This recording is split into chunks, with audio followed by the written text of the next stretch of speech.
I'm sitting here with my man Lowell.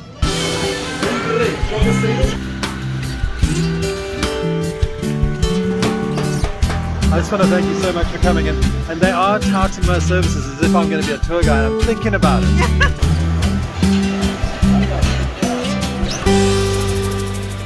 Hi guys. You know, relocating is a big step and it's not to be taken lightly.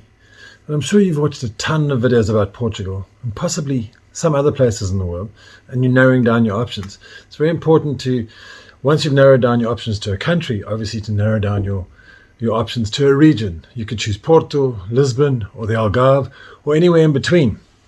Some of those country areas you can buy land for next to nothing, but there's nothing else there apart from the land. Some of you may be getting impatient after watching all these videos and waiting through COVID and just want to move.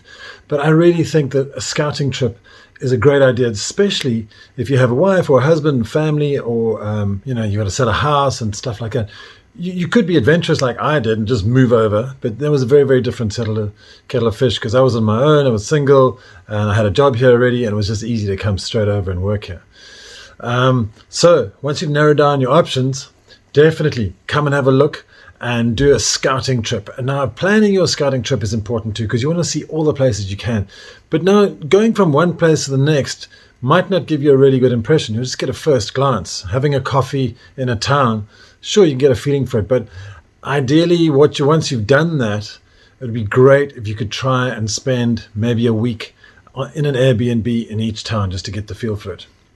And then you can find more longer term rentals, or you just take a gamble. I mean, there's not really many bad places in the Algarve. I would suggest stay out of the really touristy areas unless you love sort of that kind of party lifestyle during summer and like busy and not being able to park. Or if you want to discuss it, feel free to get on a call, a paid call with me. You can go to algarveaddicts.com/chat and we can talk about it. And I can suggest it based on your requirements, because it's also very important for you to understand your own requirements and say, well, where do you actually want to live? Do you really want to live on the coast? And is it worth paying the premium in price for the property? And also the associated restaurants right on the beach, which are sometimes hugely expensive down here. Or do you want to go 15 minutes inland and live near a beautifully authentic Portuguese village with authentic prices as well, which is great, because it really is literally 10 minutes away from the coast. You can find some excellent deals on everything. So it's quite an interesting place to look at, and there are lots of different options to live. So scouting trip is great. It's hugely advisable. A really great guy called Lowell got in touch with me, him and his wife Anne. They got in touch with me and said, hey Nick, are you available for a day to take us around the Algarve? And I was like, well, yeah, you seem like a nice guy. Why not? So we did, and it was great fun. And I'll just show you a little bit about that tour now, and then I'll chat to you afterwards. What we did was I met Lowell and Anne in São Brás del Portel, and we headed down to Lulé. And our first stop in Lulé, after having a quick coffee in São Brás, was to check out the Lulé market. And it's obviously a great opportunity to see the surrounding areas of Lulé as you drive through. And then the Lulé market is probably one of the most popular things in Lulé, that otherwise the rest of it is very non-touristy. So it's generally Saturday mornings that people come and visit Lulé market. And then from there we headed west all the way over for lunch, because Anne wanted to go and have lunch on the beach. So we headed through Portimão, Alvor, and we went down to this beautiful restaurant called Restaurant Caniço. Now, I must warn you, it is difficult to find a parking for this place, and it's difficult to actually try and find it, but you can always just park on the beach and then walk around.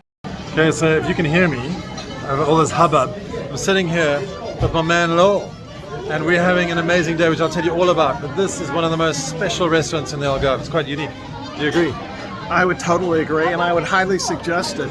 But the only thing that could make this restaurant experience better for you is to have Nick by your side. Aww, it's the icing on the cake. Thanks, Lowell. I'll tell you the whole story now, but I just got to show you this restaurant.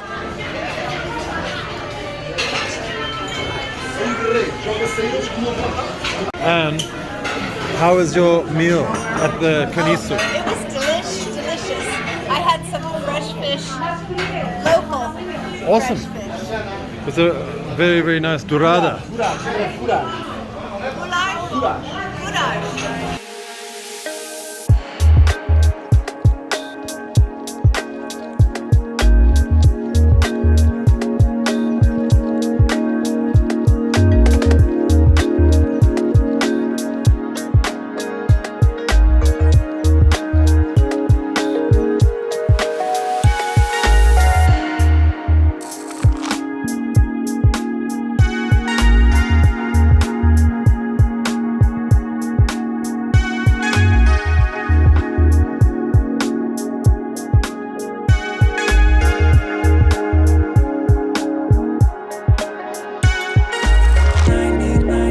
just want to say hi and thanks so much for coming down and meeting me. It's been really exciting chatting to you. And I just would like to ask you more or less, what is it like? Because obviously you're sitting on the other end of the internet back in the USA. And does it meet the expectations of what you had before you came here? Well, Ann and I have been looking at videos and looking at your videos for months now, Nick. And I'd have to say that the expectations we had have been really exceeded. We've been here for about 4 days, and we started off in Lisbon and traveled sort of northeast to Alentejo, explored Alentejo, and now we're down south with you. What I would say has really exceeded our expectations was the beauty of the countryside. The people are so wonderful and welcoming. The language has not been an issue. The food's been terrific, and there's still an original, authentic family atmosphere where you feel welcome to be here, as opposed to an imposition or a foreigner in a foreign land. So to me, it's been a fantastic experience. We've only been here about 4 days now, and it's been a great 4 days. I can't wait for the rest. It sounds everything's like 100%. So is there any negatives on the road? Echo that. I think the one thing that Mo didn't mention is the food. The food has been phenomenal. We had food within Alentejo, the Portuguese food, and then we love the seafood. We just finished up a fresh fish lunch here with Nick, who, as he is on camera, he is a master of his 21 years here in the Algarve, and we're soaking up everything. And it is as we saw it on YouTube and all of the videos, and even more. The sky is as blue as can be, and generally there are no clouds. Today there are a little bit of clouds, and we actually had a drop of rain. But otherwise, it's been fabulous. I'm glad you're enjoying your trip so much. But aren't there any negatives that you've come across? Because it's always interesting to temper the positive with the negatives. Well, I would say that getting used to the driving is a little bit of a challenge, but definitely it's totally surmountable, so that's not a huge issue. I would say anybody that's going to rent a car, make sure you know how to use a standard transmission. That's a good tip. And the other thing I would say is when you bring your phone over, make sure it's unlocked. And when you get out of the airport, go to one of the phone dealers. We went to Vodafone, get a new SIM card so you can communicate. And I would say the biggest negative that I could say is that we only have 1 day with Nick. Because it's been great. And if anybody wants to come over here and do more than just the sights, if you really want to get a good taste and feel for the place and get it from a curated perspective, I would highly recommend reaching out to Nick. It's really just the icing on a very sweet cake. Guys, I just want to thank you so much for coming in. And they are touting my services as if I'm going to be a tour guide. I'm thinking about it. I'm thinking about it. I'm not sure, but this is the first experiment. We're doing like a day-long tour of the Algarve, and it's been really, really fun so far. So I may well do this. I think you should. If I work for Michelin, I'd give you 6 stars. Oh, you're a legend. Oh, thank you so much. Cool. We got to go to a wine farm and get lunch and get like ice cream and stuff still. So we got a lot to do. So we'll see you later. Bye-bye. Bye. We had actually had lunch, so we were just going to head off to a wine farm, and then we changed course and went off to a pottery store on the way home, which is great. We still didn't manage to get that ice cream, but there's so much to do. We headed off east to Olaria Pequena and bought some pottery.